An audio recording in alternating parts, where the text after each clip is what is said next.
la ABC Afrika ya Kati, Mashariki, Kusini na Finland, Dr. Timothy Ndambuki amekemea tukio la kushambuliwa kwa aliyekuwa naibu wa rais Rigathi Gachagua kanisani, akisema kuwa hiyo ni siasa mbaya itakayoletea maisha mabaya na pia kudhalilisha mahala pa kuabudu. Askofu mkuu amesema katiba ya Kenya inapea Wakenya wakiwemo wanasiasa uhuru wa kutembea, kutangamana na kuongea na yeyote yule bila ya kushurutishwa. Aidha, ametaka siasa hizo kukoma kwani Wakenya wanahitaji amani. Fred Wambua na taarifa kamili. Mara kwa mara aliyekuwa naibu wa rais Rigathi Gachagua amevurugwa katika mikutano yake, hasa makanisani wakati wa ibada. Leo hii maovu hayo yakijirudia katika kanisa la ACK Witima, Othaya, kaunti ya Nyeri. Siasa hizi za mwaka 2027 zikiendelea kuchacha, uvumilivu baina ya wanasiasa umeendelea kudidimia. Askofu mkuu wa kanisa la ABC Afrika ya Kati, Mashariki, Kusini na Finland, Dr. Timothy Ndambuki akijitokeza kukemea kitendo hiki, akisema kuwa hiyo ni siasa mbaya inaoleta maisha mabaya. Lakini kile tunachoshuhudia ni wale wanajiassociate na kanisa, kama siku ya leo vile tumesikia katika kanisa, na tulishuhudia hilo wakati mwingine. Mahali Gachagua ameenda kuabudu, siku hiyo kanisa halitaabudiwa.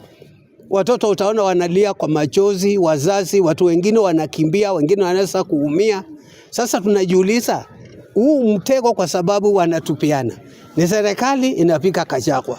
Serikali inasema Gachagua ndio anajipika mwenyewe. Hata kama ni nani, wajue ya kwamba hiyo ni siasa mbaya, inaleta maisha mabaya. Askofu mkuu akiweka wazi kuwa siasa kama hizo zinadhalilisha, zinakosesha heshima na pia kutia aibu mahala pa kuabudu, akizitaka kukoma mara moja na kupelekwa nje ya makanisa, kwani ni mahala pa kuabudu na pia Wakenya wanahitaji amani.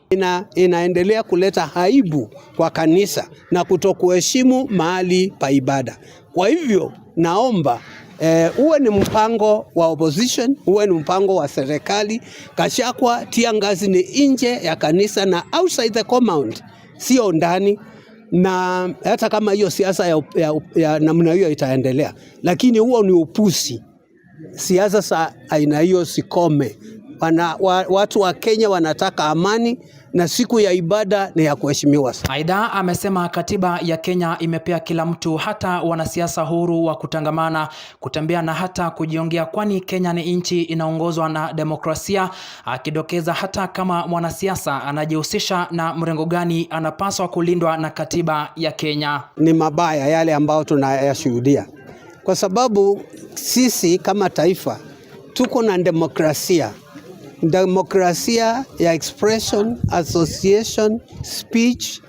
Na hivyo basi hata kama ni association, hata kama mwanasiasa anajihusisha na upande gani, anastahili kuwa analindwa na katiba yetu ambao Wakenya wameichukua kwa dhati kutekeleza hiyo demokrasia.